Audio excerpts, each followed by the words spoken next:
Sekali lagi, salam. Oke, terima kasih. Nah, pada hari ini teman-teman, kita akan bersama-sama merenungkan firman Tuhan begitu kan ya. Dengan tema yang sebenarnya juga ini menjadi pergumulan kehidupan kita begitu. Dan ini menjadi tantangan yang sebenarnya juga sulit begitu kan ya untuk dipertahankan. Tapi dalam tanda kutip sulit bukan berarti susah. Sulit bukan berarti nggak bisa dilakuin teman-teman ya.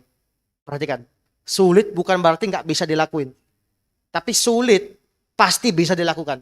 Ya kan? Meskipun sulit. Nah, dan topik atau praktik dalam kehidupan kita yang menjadi dalam tanda kutip lagi kesulitan mungkin bagi setiap kita untuk menekuninya yaitu berdoa begitu kan ya. Nah, berbicara tentang berdoa, kita setiap pasti tahu ya apa yang kita lakukan begitu secara umum. Yang kita lakukan di dalam doa tersebut begitu. Ya kan? Yaitu meminta ya kan? Meminta begitu. Secara umumnya begitu demikian. Nah, dan itu pun memang dibenarkan oleh Yesus Kristus. Seperti yang tertulis dalam Yohanes pasal 16 ayat yang ke-24. Ya kan? Sampai sekarang kamu belum meminta sesuatu pun dalam namaku. Mintalah. Mintalah, maka kamu akan menerima. Supaya penuhlah sukacitamu. Dan itu yang Kristus berikan kepada setiap kita. Bahwa kita pun di dalam kita berdoa ada unsur meminta. Begitu kan ya. Nah, yang menjadi pertanyaan bagi setiap kita. Nah, ini meminta ya seperti apa begitu. Nah, dan ini juga akan menjadi sama-sama perenungan kita bahwa apa saja sih yang ada di dalam, yang harus ada di dalam doa-doa kita. Ya kan? Coba deh mungkin sedikit sharing. 1-2 orang begitu. Biasanya ini secara spesifik ya jawabnya teman-teman ya. Aku minta tolong jawab begitu. Ini contohnya. Halo Nia, selamat datang. Kakak mau tanya nih. Ya Nia Eka. Tanya kamu. Oke, Nia Eka, kakak mau bertanya nih. Biasanya kalau di dalam doa, yang kamu naikkan di dalam doa tuh biasanya apa sih isinya? Yang paling sering kamu naikkan di dalam doa itu biasanya isinya apa? Bukan, maksudnya contoh ya, isinya itu meminta kayak apa kayak gitu kan. Contohnya apa gitu? Biasanya apa? Yang kamu sampaikan di dalam doa begitu. Yang kamu naikkan di dalam doa. Biasanya apa?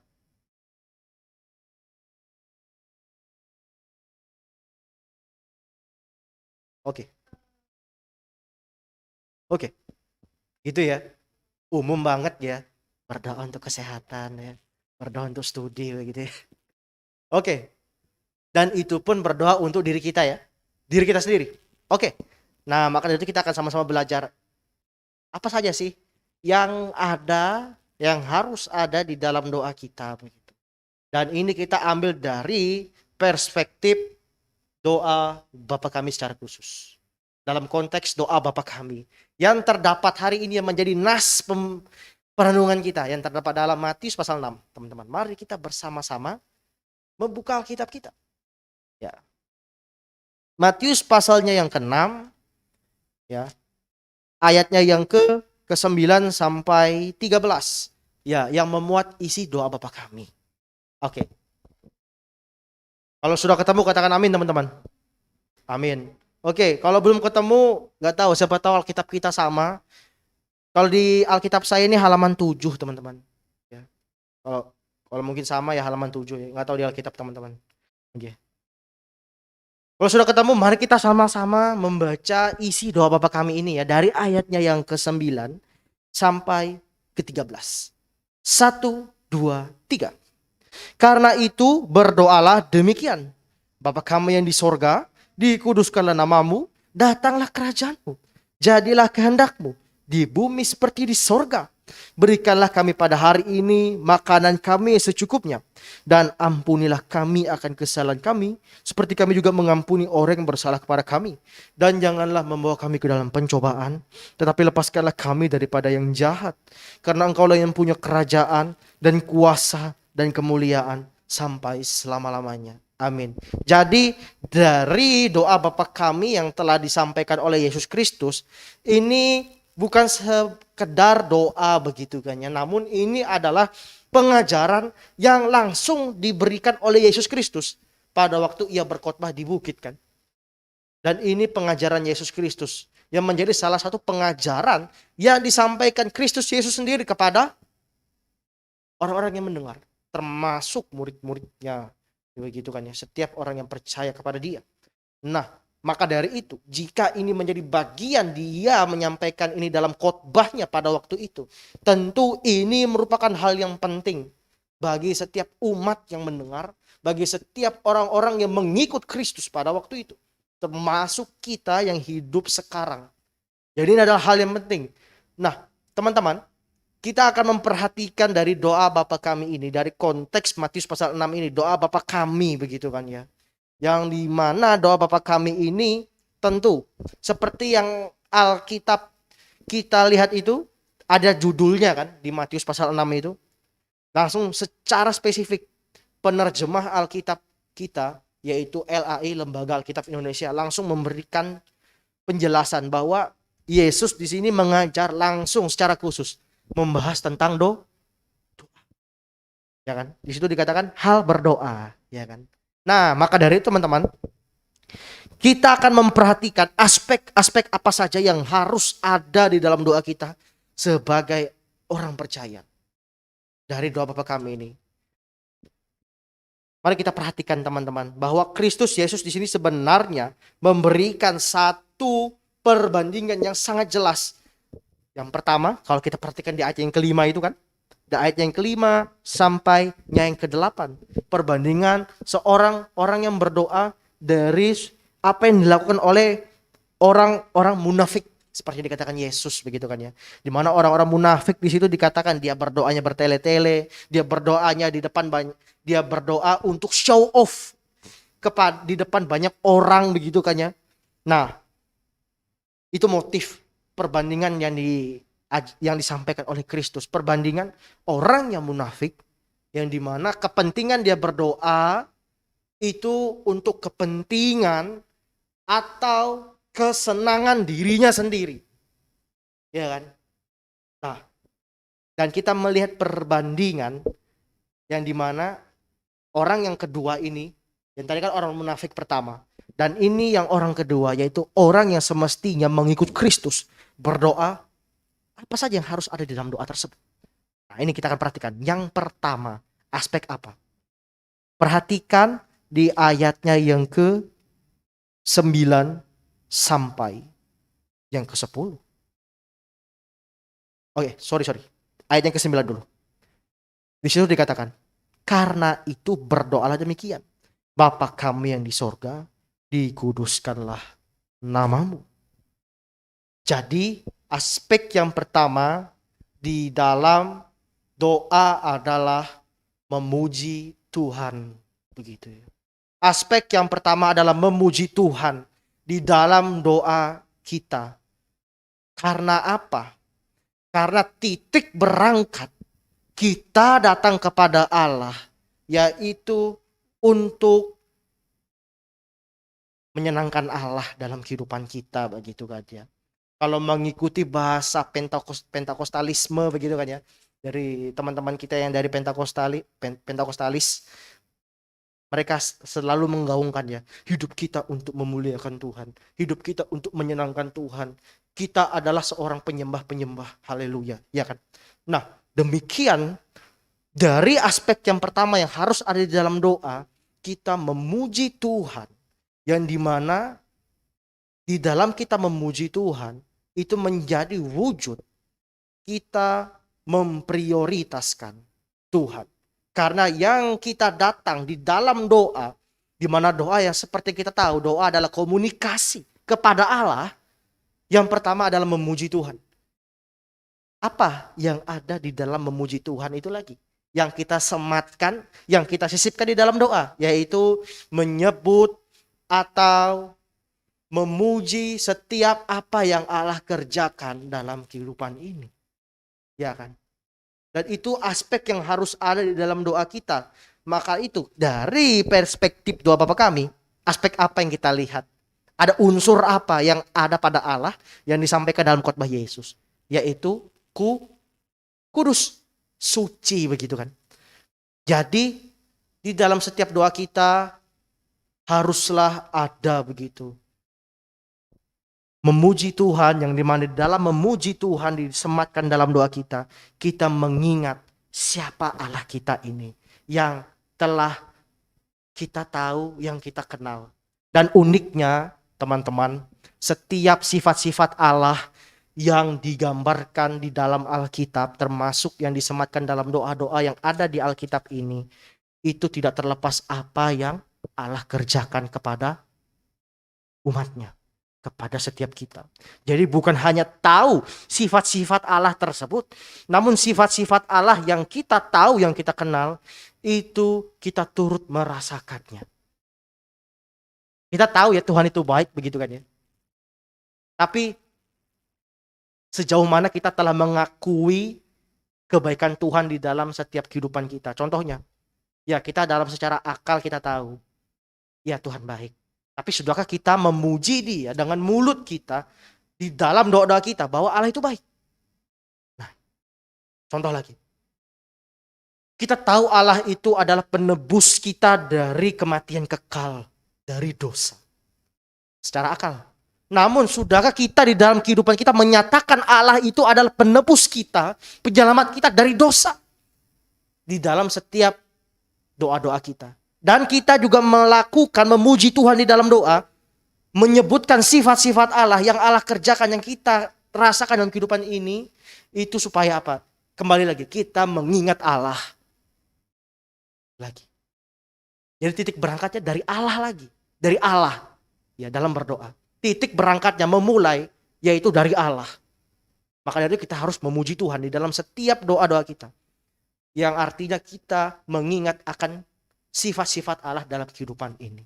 Itu yang pertama, yaitu memuji Tuhan, aspek yang harus ada di dalam doa. Yang kedua, aspek apa yang harus kita tahu, yang harus disematkan dalam setiap doa kita. Sebelum masuk ke poin yang kedua, saya ada membaca satu buku begitu ya, yang berjudul, yang diterbitkan oleh kalau tidak salah Perkantas begitu. Di mana buku tersebut itu berjudul Berdoa dengan Alkitab. Nah, itu menarik teman-teman. Di mana di pengantar dan di bab 1 buku tersebut dikatakan mengapa sih orang Kristen itu bergumulnya sangat berat akan hal berdoa. Penulis menyampaikan yang pertama karena bosan begitu kan ya. Karena bosan melakukan hal-hal yang sama di setiap waktu. Ya contohnya, mungkin kita yang merasa jenuh dalam aktivitas doa kita karena melakukan hal yang sama. Yang membuat kita bosan dan jenuh melakukan satu siklus yang sama terus-menerus. Tidak ada kegairahan. Jadi hanya sekedar dilakukan karena legalitas atau formalitas. Dalam tanda kutip, mungkin gini ya. Mungkin kalau kita pernah terindoktrinasi begini. Oh, kalau kamu gak berdoa nanti kamu dosa. Pernah gak dengar gitu ya? Kalau kamu nanti gak berdoa nanti kamu dosa begitu kan. Nah itu sebenarnya yang menjadi mengapa doa itu menjadi aktivitas yang jenuh begitu. Yang sebenarnya doa itu bisa dilakukan dengan begitu dinamis dan bisa kita nikmati hubungan kita secara pribadi dengan Allah dalam doa-doa kita. Ya. Jadi perlu kita ketahui bahwa doa itu bukan hanya sekedar legalitas begitu ya atau formalitas, namun doa itu menjadi wujud kehausan kita. Kita ini sebenarnya rindu tidak akan Allah gitu kan ya. Sebenarnya kita ini punya Allah atau tidak begitu. Karena seseorang yang beriman kepada Allah, kepada Kristus, atau seseorang yang haus akan membangun relasi dengan Allah, pasti dia akan berdoa. Entah apa yang disampaikan dalam doa begitu kan ya. Yang intinya di dalam doa itu ada jalinan komunikasi antara saya dengan Allah. Tidak hanya sekedar minta. Tidak hanya sekedar meminta.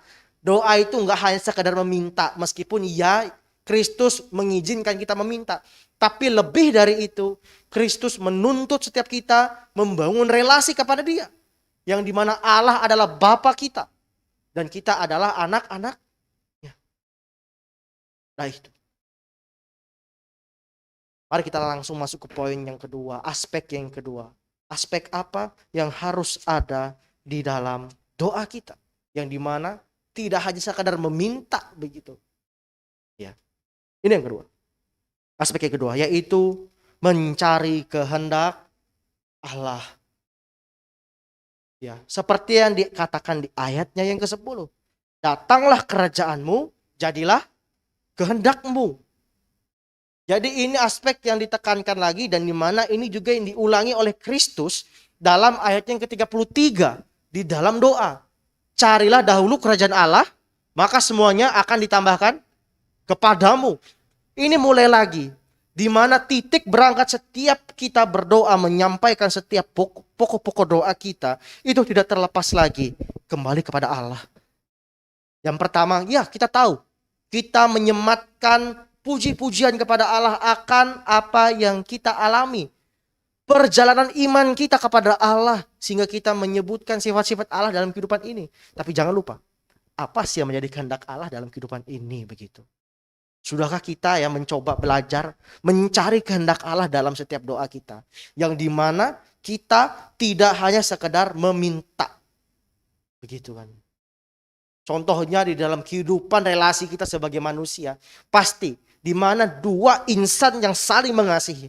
Pasti akan ada inisiatif begitu kan. Akan bertanya. Kamu maunya apa? Kamu sukanya apa? Benar gak? Iya kan ya. Akan berusaha mencari apa sih yang disenangi, apa yang menjadi mau orang yang kita kasih.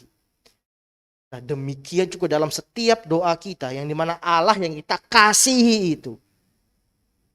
Apa yang menjadi kehendak Allah dalam kehidupan kita? Sudahkah kita mencarinya di dalam permohonan yang kita naikkan di dalam setiap doa kita? Nah itu ya sebenarnya kadang-kadang kita lalai begitu mungkin ya. Di dalam setiap doa kita dan sehingga doa itu hanya menjadi sekadar aktivitas formalitas yang membuat jenuh. Nah itu aspek yang kedua yang harus ada, yang dimana kita harus mencari kehendak Allah. Itu yang harus ada. Dan mari kita masuk ke aspek yang ketiga. Apa yang harus ada dalam setiap doa kita? Aspek yang ketiga adalah, mari kita perhatikan di ayat yang selanjutnya. Di ayat yang ke-11 sampai ke-12. Dari ayat yang ke-11 tuh. Berikanlah kami pada hari ini makanan kami yang secukupnya. Yang dimana aspek yang ketiga, dan ini sebenarnya nyambung lagi di ayatnya yang ke-13 begitu kan ya. Ya, ayat yang ke-13 dan juga 12 sebenarnya, karena yang saya amati ini menarik karena di situ disematkan pakai kata kami ya, bukan pakai kata aku dalam menyampaikan doa. Aspek ini unsur apa sih yang ada di dalam kata kami begitu kan ya. Ini yang ketiga, aspek yang harus ada dalam doa kita yaitu apa? Kita berdoa bukan untuk kepentingan kita sendiri lagi, tapi untuk kepentingan bersama sebagai anggota tubuh Kristus.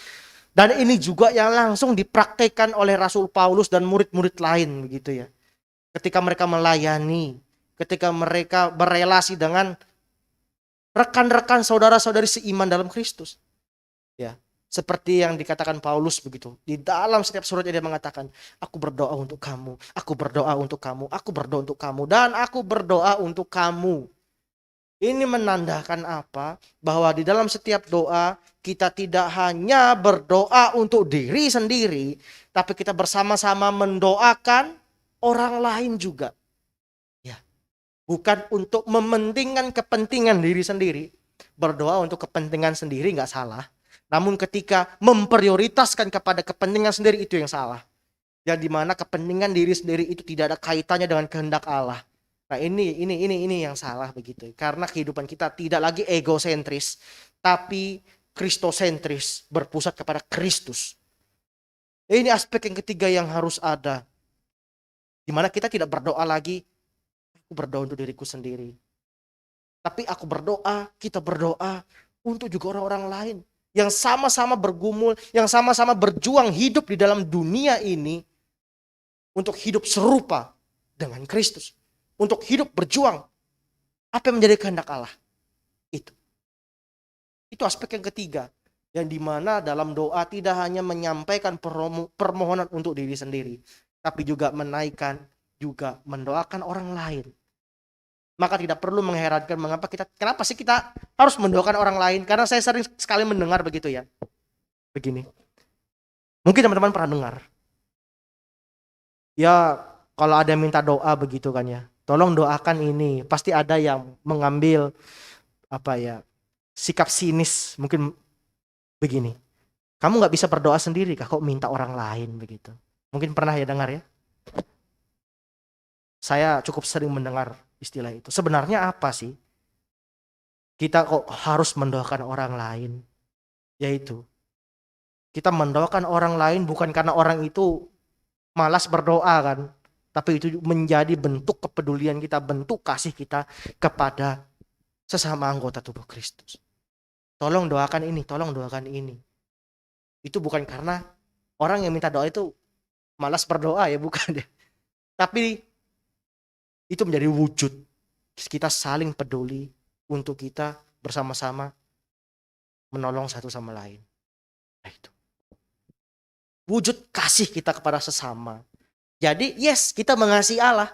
Tapi ingat, wujud kasih Allah itu adalah kita juga mengasihi sesama kita.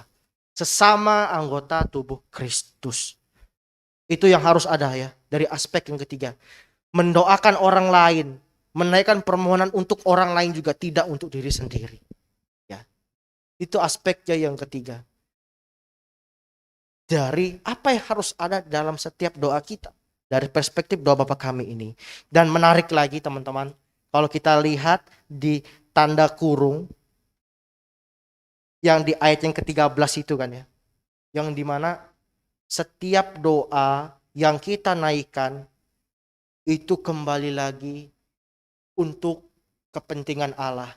Untuk kemuliaan Allah. Untuk menyenangkan Allah. Doa pembukaan dalam doa yang kita naikkan dimulai dengan Allah. Mencari kehendak Allah. Memuji Allah dan doanya ditutup lagi dalam memuliakan Allah. Menyerahkan dalam kedaulatannya Allah. Dan ini lagi-lagi semuanya sebenarnya untuk Allah ya. Apa yang kita lakukan ini. Ya, tidak lagi berpusat atau berhenti pada diri sendiri. Ya. Itu aspek yang ketiga ya, mendoakan orang lain. Coba perhatikan di aspek yang terakhir. Yaitu apa? Perhatikan di ayatnya yang ke-12 ya. Dan ampunilah kami akan kesalahan kami. Jadi aspek yang keempat yang harus ada di dalam doa kita, yaitu meminta ampun kepada Tuhan. Nah, itu yang harus ada bagi dalam kehidupan kita. Karena kehidupan kita tidak luput dari kesalahan, tidak luput sering jatuh ke dalam dosa, entah itu secara sengaja maupun tidak sengaja. Besar atau kecil dosa tetaplah dosa. Dan Rasul Yohanes pernah mengajarkan ya bahwa memang pengakuan dosa itu juga harus disematkan dalam doa. Ayo, ini hafal ayat 1 Yohanes 1 ayat 9. Teman-teman KTB ya, sudah pernah lewat ayat ini ya. Ada yang mau coba hafal gak? 1 Yohanes 1 ayat 9. Jika kita mengaku dosa kita, maka ia adalah setia dan adil begitu. Sehingga ia akan mengampuni segala dosa kita dan menyucikan kita dari segala kejahatan. Nah, jadi itu aspek yang harus ada ya dalam kehidupan kita bahwa ya. Dan ini juga ditekankan oleh Rasul Paulus, dari Allah untuk Allah. Kemuliaan Allah sampai selama-lamanya. Roma 11 ayatnya yang ke-36 kalau tidak salah. Jadi teman-teman, dalam doa kita itu sebenarnya tidak hanya meminta saja. Tidak menjadikan Tuhan sebagai mesin ATM. Tidak. Tapi dalam setiap doa kita itu menjadi aktivitas kita. Menjalin relasi, menjalin hubungan, mengakrabkan diri dengan Tuhan. Dan menjadi juga wujud kasih kita kepada sesama anggota tubuh Kristus. Jadi doa tidak melulu meminta dan meminta. Tetapi seperti 4 aspek tadi yang kita sama-sama renungkan. Yang pertama, memuji Tuhan, memuliakan Tuhan. Menyebut dan mengingat akan sifat-sifat Allah. Sehingga kita kembali dalam berdoa, kita mengingat Allah itu siapa. Yang kedua, kita berdoa meminta kehendak Allah. Apa yang harus saya lakukan sebagai anaknya? Apa yang saya lakukan sebagai umatnya? Sehingga saya melakukan apa yang menjadi kehendaknya. Sebagai orang yang mengasihi dia. Yang ketiga, di mana kita berdoa tidak lagi berdoa untuk diri sendiri. Tapi kita berdoa untuk orang lain juga.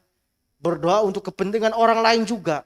Dan yang keempat, tidak lupa yang harus kita juga sematkan dalam doa kita. Yaitu meminta ampun kepada Tuhan. Itu teman-teman. Jadi ingat, ketika kita berdoa bukan lagi berbicara, oh kalau aku gak doa nanti aku dosa. Tapi kita lebih dalam lagi. Ketika kita berdoa, kita mau membangun relasi lebih dalam, kita mau mengakrabkan diri dengan Tuhan atau tidak. Itu yang menjadi pergumulan dan pertanyaan, refleksi setiap kita sebagai orang percaya. Amin. Terpujilah nama Allah. Sampai sini perenungan kita pada hari ini. Memang doa itu sulit. Namun bukan berarti tidak bisa dilakukan. Semua kita pasti bisa melakukannya. Karena Kristus pernah mengatakan, pikulah kuk yang kuberikan karena kuk yang kuberikan itu ringan dan nyaman. Nah itu. Baik teman-teman, mari kita akan bersama-sama menutup perenungan kita pada malam hari ini. Mari kita berdoa. Tuhan Yesus, biarlah kehidupan kami Tuhan, aktivitas doa-doa kami ini menjadi wujud kami mengasihi-Mu ya Tuhan. Menjadi kesempatan kami untuk mengakrabkan diri kami dengan-Mu. Mohon Tuhan, beri kami kekuatan di tengah kelemahan kami sebagai manusia untuk hidup sesuai dengan kehendak Tuhan. Makasih Tuhan. Inilah doa kami yang kami panjatkan kepadamu. Dalam nama Yesus Kristus kami berdoa. Amin. Saya kembalikan kepada WL.